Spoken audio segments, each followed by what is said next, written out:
All right. Hi, my name is Michael Kirshner. Welcome to the UDDA Podcast. This is podcast number 2. Let me tell you a little bit about UDDA, and then we'll kick it off. UDDA, in short, features all the elements of a traditional mobile sportsbook, so much more. However, instead of wagering cash, you wager what we call UDDA bucks. So when you sign up for UDDA, we're going to give you at least 10,000 free UDDA bucks. We offer betting on all major sports: NFL, NBA, college basketball, MLB, NBA, NHL, soccer, international football, you name it. What makes UDDA really unique is you can bet all these sports in our sports book, which have the same look and feel as a traditional cash sports book, mobile sports book. Or you can bet directly against your friends. So if I like one side of a game, if I like the Knicks and my buddy likes the Hawks, we can take the line that UDDA sets and we can bet directly against each other and bypass the sports book, which I think is pretty cool, right? We offer so much more, and we'll get into that today with our two guests, Dan Brady and Charlie Hill. We'll talk about some of the custom bets that the two of them have put together, and custom betting is a really cool feature within the UDDA app. And then also we have all sorts of sports wagering contests where you can enter using UDDA bucks. We also have free-to-play contests. We do bankroll contests. We do pick'em contests. UDDA is a lot of fun. Download it, check it out. Become part of the UDDA community. So let me introduce our two guests this week. Coming back for a second consecutive week, Dan Brady, University of Pittsburgh, currently up in Buffalo, New York. Dan, welcome again. And then thank you for having me. Of course, Charlie Hill, football player, Indiana Wesleyan University, tight end extraordinaire. Charlie, now welcome to the UDDA Podcast. Are you on your summer break, or are you still on campus? No, I'm on summer break, so I'm back home in Illinois right now. So not at school right now. All right, great. Love the Midwest, love Illinois, love Indiana. So let's kick it off. I mean, I think last week we did the pick 6 plus extra point segment. I was the winner. We're going to do that again towards the end of the show. Very exciting to defend my crown. But I want to talk to these guys because Charlie and Dan have done a great job utilizing some of the custom bet features on the app. So I want to talk a little bit about some of the bets that you guys have challenged your friends with. Dan, you, I think, did one of the first custom bets that you posted up on social media, TikTok, and some of the other platforms. What are some of the custom bets that you've done on the UDDA app? Yeah, so I think the ones that I've had the most fun with so far have involved like eating. So during this past semester, we had a wing eating contest. So I had two of my buddies. It was 15 minutes, and it was all you can eat. I got more than enough wings, and these guys went to town. It was disgusting, really. I think it was like we did a pool. So we had like 15 people watching us and betting on it on UDDA. So like it ended up being like a 150,000 UDDA buck pool. I think the winner had 23 wings maybe in 15 minutes. It was like more than a wing a minute, which is disgusting. But those are really, really fun to watch. Man, when I was in college, I'd order 20 wings, and I'd eat 10 or 12 for dinner, and I'd save 8 for like when I got home from the bars. So to be able to eat 23 in 15 minutes is beyond disgusting. Yeah, that's normal what you did.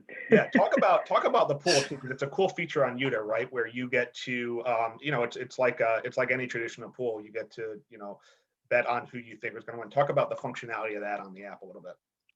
Sure. So I was the one that made the pool. So all I did was go into the UDDA app. Really easy to use, pretty intuitive. So you just go in, you create a pool you create the answers or the choices that it could be, and then you essentially just send it off. There's a feature in the app that allows you to share right away. So you just send it out to anybody that you want to join. And if you make it a public pool, those people are able to send it to whoever they want to. So it just grows and grows and grows. Yeah, that's awesome. I mean, 150,000 UDDA bucks up for grabs in the wing eating contest. Charlie, you just did a really cool pool. Really cool eating contest with Wendy's. Talk a little bit about that. I thought that was really funny. Yeah, so for some reason, all my friends for the longest amount of time have always had the argument who could eat a 4x4 from Wendy's faster. So I was sitting there with my buddy and we were arguing about it to see who could eat it faster. I was like, all right, let's put a bet down on it. Let's see who can do it. So, I mean, we just went to Wendy's. We got the 4x4, which is a burger, 4 nuggets, I think like medium fries, and then a drink. So I bet him a 10,000 UDDA, made it super easy on the app, sent it over to him. He said he would do it faster than I would. I said I'd do it faster than him. I think he went first. He ended up getting like 2 minutes and 3 seconds, and I beat him. I got like a minute 44 or something like that. So how are you feeling after? How are you feeling after eating all that in a minute 44? I mean, the issue was I was happy I won, but I really didn't feel like I had to enjoy any of my food. But I was definitely happy I won the contest in the long run. So it was a little pros and cons of that. So now you're on the football team by tight end. Was the guy you participated against? Did he play it? Does he play as well? He is a ex-football player now. He just graduated this last spring. So yeah, he used to play receiver for us. So I definitely had him in the weight division, but I mean, he was talking a lot of smack before, so I was still happy to beat him. Nice. No, that's great. I think one of the really cool features for UDDA is that custom betting option, right?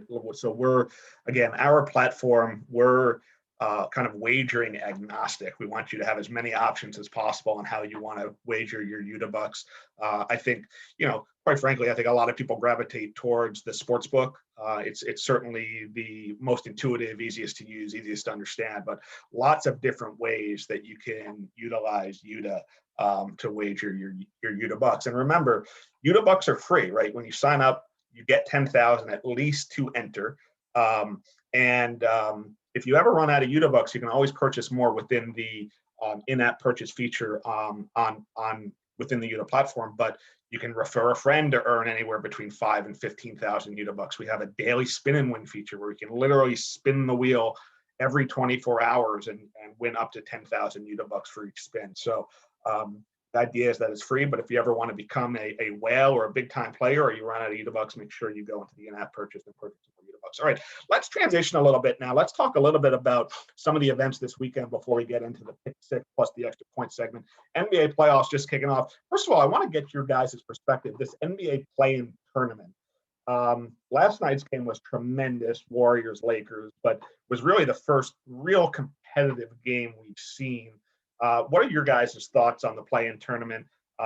Is it something that you and your buddies were excited about, or is it kind of gimmicky from your opinion? Dan, go ahead. Yeah, I don't know. I've gone back and forth on it.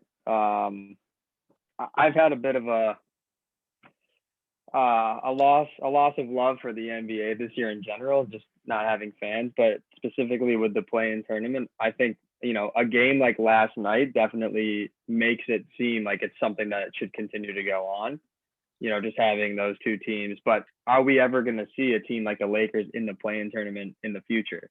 I mean, they're only there because of injuries.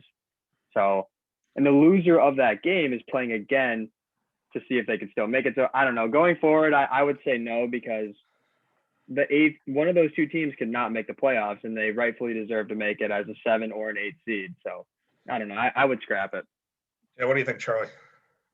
I mean, I definitely agree with Dan in the fact that we were really lucky to have a 7-8 matchup like Warriors and Lakers. I mean, going forward in the future, I mean, I don't think you're going to see a matchup like that in the 7-8 game. So that was definitely a super entertaining game. We were lucky to see it, but I mean, you're also playing for the 7th and 8th seed. I mean, it's very rare that you see a 7 and 8 seed when they do make the playoffs, even put up a competition against a 1 or 2 seed, unless you got, the We Believe Warriors, but that's like a once in a lifetime type thing, I feel like, in a sense. So I feel like it's not the most important thing to see. I feel like it was cool to do for this year, but I don't think it's super important to have in the future. And I know a lot of the NBA players didn't like it either. So I bet we'll see it scrapped in the future as well. I'm not so sure. I don't disagree with anything that the two of you are saying. I actually thought it brought a good deal of excitement coming down the stretch the last couple of weeks of the NBA season. Also, look, if you're going to lose 2 games in a row as a 7 or 8 seed, you probably don't deserve to be you certainly wouldn't have beat a 1 or 2 seed anyway.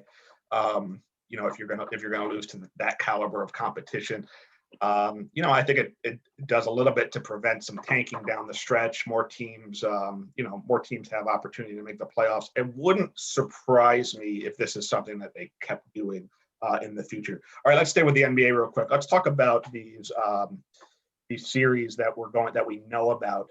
Any upsets from a series perspective that you think we should look out for, Charlie? I mean, I hate to see it because, the Suns are finally playing good basketball this year. But after the Lakers won last night, I'm pretty sure they're going to be the 7th seed. So they're going to be playing the Suns. And, obviously LeBron and Anthony Davis, if they're both healthy, I mean, that's going to be a pretty big series to look out for, a 2-7.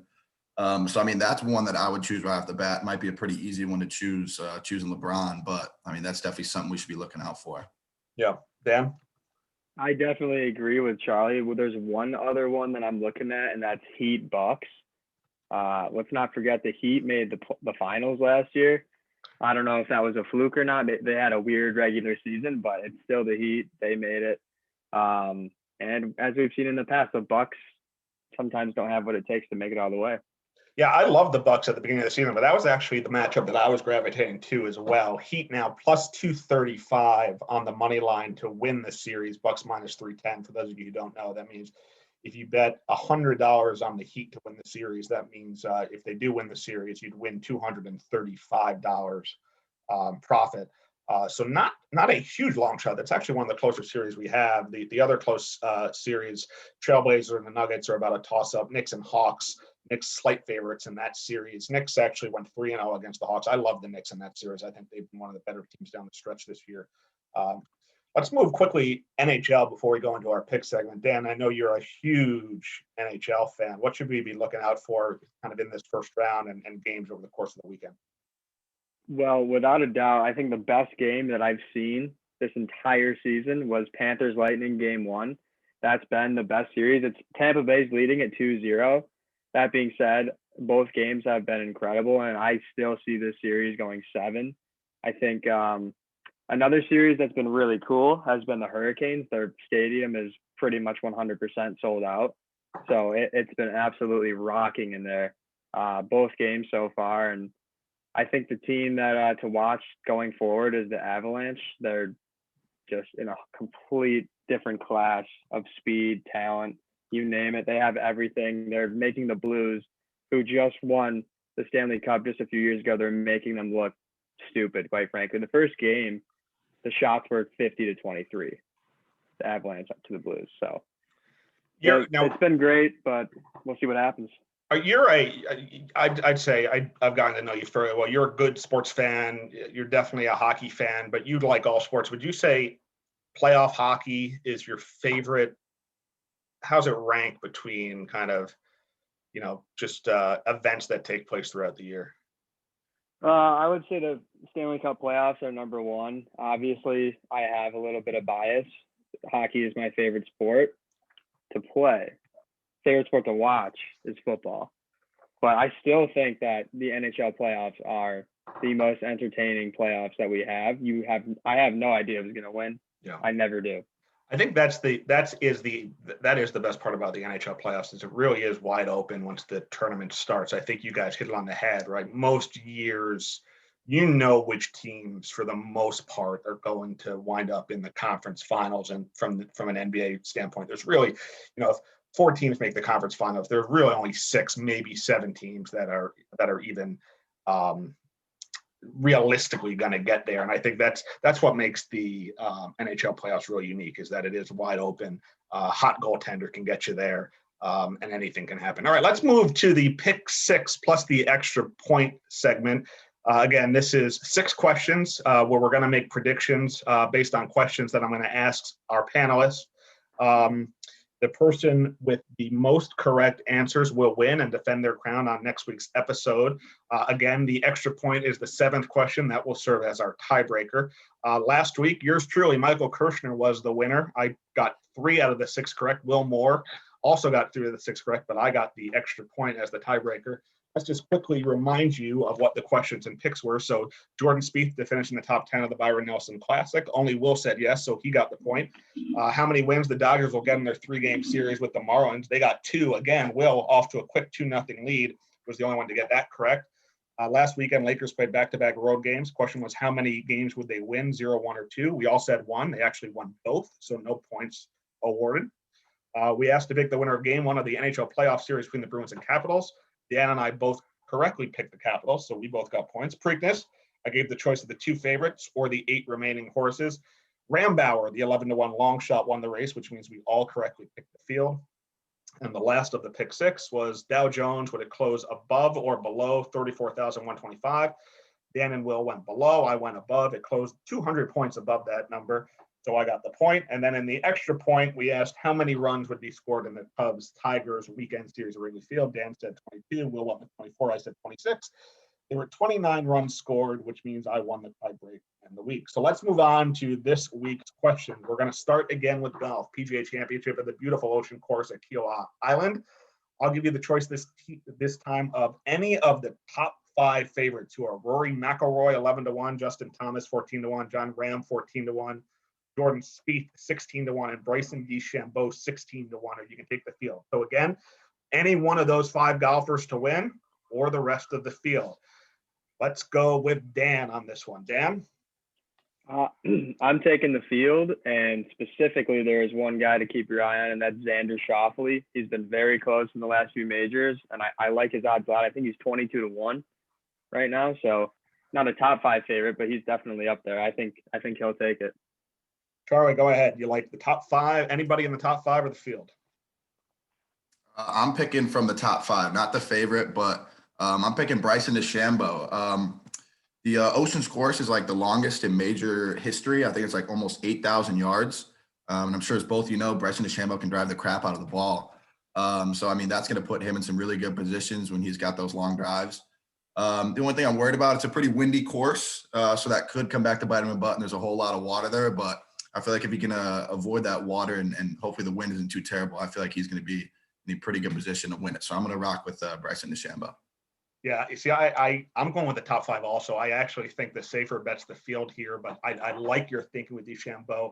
McIlroy knows this course very well. He won here in 2012. He won here by 8 strokes, one of the most dominating PGA champion wins of all times. Again, don't think it's a great bet, but I'm going to go with my gut. I like the thinking, Charlie. I'm going to go in the top 5. Let's move to the NBA. The final 2 NBA play-in games are tonight and tomorrow. Indiana visits Washington, and then Memphis is in Golden State. Here's the question. The home team, so we're looking at Washington and Golden State, the home teams will win how many games? Will they win 0 games, 1 game, or 2 games? Charlie, let's start with you. So for the first game, the Washington and Indiana, obviously Indiana, the road team here, the Pacers had a huge win in that first playing game. They won by almost 30 against the Hornets. So they're looking pretty hot, and Russ didn't play too well in the first game for his plan. Shot like 6 of 18 from the field. So unless he can have a big bounce back, I actually like the Pacers in that one. And then Grizzlies and Warriors. I mean, I'm not betting against Steph Curry. He played amazing last night as well. Hopefully he can just recover, won't be too tired from that amazing performance he put on last night. But I'll take the Warriors in that one. So I'll say there'll be 1 road win with the Pacers winning it. Dan? I'm going to go with 1 as well, but actually, you know what? I'm going 2. 2? I like Washington. I know they just played terrible. Sorry, Charlie. I know you're probably a Pacers guy, but I think Russ has a big bounce back game. You know, he hears it every night when people are talking about, oh, he's not clutch. He can't do it in the big moments. So I think he'll respond big tomorrow. Brad Beal's got an extra day to get healthy. I think they'll take it. And I think Golden State is a huge lock. They're on fire right now. I like it. So home teams right now are 4-0 in this NBA play-in tournament. There's no way home teams can go 6-0, is there? I can't believe that they're going to go 6-0. Both home teams are going to wind up around 3.5 point favorites. I think one of them gets picked off. I'm not sure which one. I'm going to share a brain with Charlie on this one and say one of the home teams wins. Let's move to the NHL. Carolina and Nashville played 2 games in Nashville this weekend. Carolina currently up 2-0, have been playing tremendous hockey. Here's the question. How many games will the Nashville Predators win at home this weekend? 0, 1, or 2? Dan, let's go. They're going to win. Nashville's going to win at least 1. I'm going to go with 1. Play it safe. They're at home. It's the playoffs. They're going to have fans. Place is going to be rocking. Makes a big difference in the NHL. Charlie? So I'm actually going to pick 2 here. I'm going to be bold with this one. I've been to a Nashville Predator game before. in Nashville. It's a great atmosphere. They just upped the capacity of their stadium to 70%. So we're going to have a whole lot of people in there. They're a good home team. Not to mention my brother lives down there, so I'll get on his good side and say that Nashville's going to win 2 games. So I'll be bold here with my pick. All right, a little family love. I like it. They're going to get one. Nashville, very good home team. You're right about that. 18-10 at home this series. They've actually beaten Carolina at home twice already this month at the end of the regular season. But a hot goaltender is the key to winning the playoffs. Alex Nedojovic, did I get that right? In the first 2 games, has only given up 2 goals, has a 96.5% save percentage. I like Carolina getting a split, so let's go with 1. All right, question 4, Major League Baseball. The first place Chicago White Sox, haven't been able to say that for a while, are in New York to face the Yankees for 3 games this weekend. Cory Kluber coming off a no-hitter last night. Yankees are hot. Here's the question. How many wins will the White Sox get in the Bronx? 0, 1, 2, or 3? Charlie, go ahead. So obviously, as you said, the White Sox are red hot. You got your Mercedes hitting 3-0 home runs off position players. Tim Anderson's down there playing awesome. So, I mean, that's like some fun baseball to watch, no doubt. I'm from Chicago, more of a Cubs guy myself, but it's definitely fun when any Chicago baseball team's playing well. And not to mention, I love to hate the Yankees. I think just about everybody loves to hate the Yankees as well. So, I mean, I'll play it a little bit safer here, and I'll say they'll take 2 on the road in New York. 2 wins on the road. All right, Dan. I'm going to go with 1 just because I think both of these teams are playing pretty solid baseball right now. They both won 7 of their last 10. So I'm just going to go with 1. Yankees are home. They'll probably get 2 out of 3. Yeah, listen, I mean, I think that's fair. Charlie and I, again, sharing a brain. Cory Kluber with the no-hitter for the Yankees last night. Unfortunately, he's not pitching this weekend. Garrett Cole looks like he will pitch. I think they'll likely get that game. He's been dominant, 5 wins, 2.0 ERA, 85 strikeouts. But White Sox pitching is pretty good as well. Rodon will go Friday, already has 5 wins. Cease off to a fast start, 2.41 ERA. Yankees are a pedestrian 11-9 at home this year, while Chicago is actually a great road team, 12-8 on the road. Sign me up for Chicago to win 2 in the Bronx. All right, question 5, back to the NBA. 8 games this weekend, 4 on Saturday, 4 on Sunday. Let's talk about road team wins this time. So number of road team wins between the 8 games on Saturday and Sunday. Will it be below 3, exactly 3, or over 3? Dan, go ahead. I'm going to say below 3. And that's just because I think in the NBA specifically, the teams with the higher seeds are just so much better than the teams that are lower. Charlie, what do you think? I'm also going below 3. My 2 picks already talked about it. I'm taking the Lakers over the Suns. I would have felt a little bit better if they were playing the Jazz. I feel like the Jazz put up a little bit more of a fight. And then I'm going to pick Dallas as my other road team that'll win. I feel like Luka will probably play a really, really good first game. They'll come out hot, but Lakers might come back after that. But I feel like they'll take that first game on the road. So I'm going to go below 3 on that one.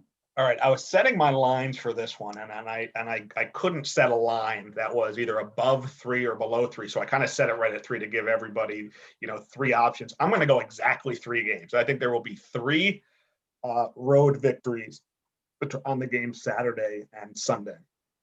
All right, final question before we get into the extra point. Are you all familiar with Dogecoin? You all familiar with this?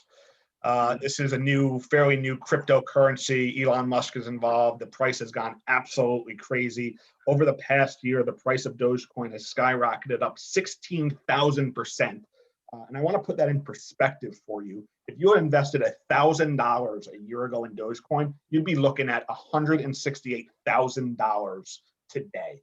All right, so Dogecoin, the price is currently sitting at 42 cents. Earlier in the week, it was way down. It's kind of rallied back. It's been very volatile. So here's the question. Monday at 5 p.m. Eastern time, will the price of Dogecoin be over or under 45 cents? Charlie? I'm going to go over. I feel like after that big fall that it had last week, I'm going to say it pretty easy. What goes down must come up. So I'm going to say over for Dogecoin. Dan? Yeah, I'm with Charlie on this one. I think just this huge crash that went on. People are going to be flocking to buying this thing. I think it'll at least hold over 45 cents. So I'm going to say under, and I think your rationale is correct, but your timing may be off. The price was down significantly this week. It did rally almost all the way back. I think some investors who may have gotten spooked when it was down to something like 27, 28 cents may feel a little bit of relief now that it's back up to about 42 cents, may take some off the table. I'm actually going to go under this week. I went over last week when the two panelists went under. This week, the two panelists are going over. I'm going under. So we'll see what happens. All right. Last question. It's our extra point PGA Championship. Let's go back to golf. Here's the question. Simple. What's the winning score of this year's tournament going to be? We are going to go in reverse order. We're always going to have our newest guest go first. We'll always have our host go last. That means I have advantage in the extra point each week. That'll be my little house advantage. So, Charlie, go ahead. What will be the winning score of the PGA Championship?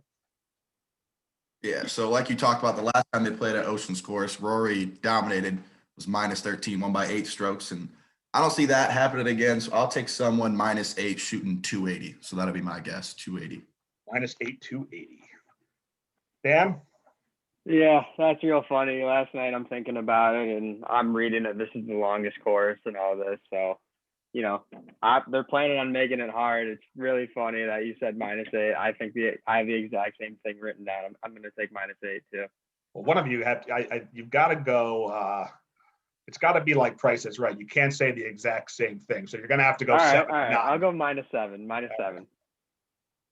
All right, no, that puts me in a tough spot, but I'm okay with it. I'm rocking with my 8. So all right. Well, listen, Yeah, I'm going to tell you.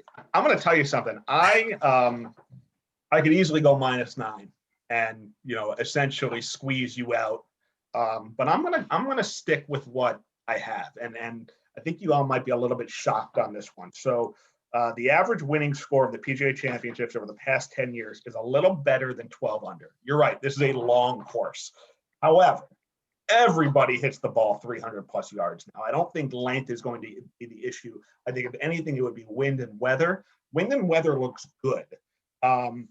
There will be wind. Don't get me wrong. It'll be gusting off the ocean as it normally does, but weather should not be that big of a factor.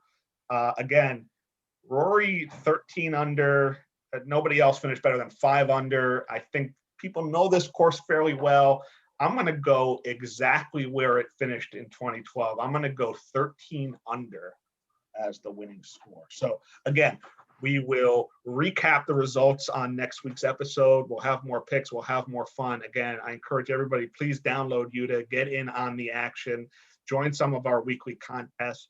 Dan, Charlie, thank you so much for joining me this week. We'll be back again next week with another edition of the UDDA Podcast. Until then, have a great weekend. Enjoy sports, and good luck on all your bets.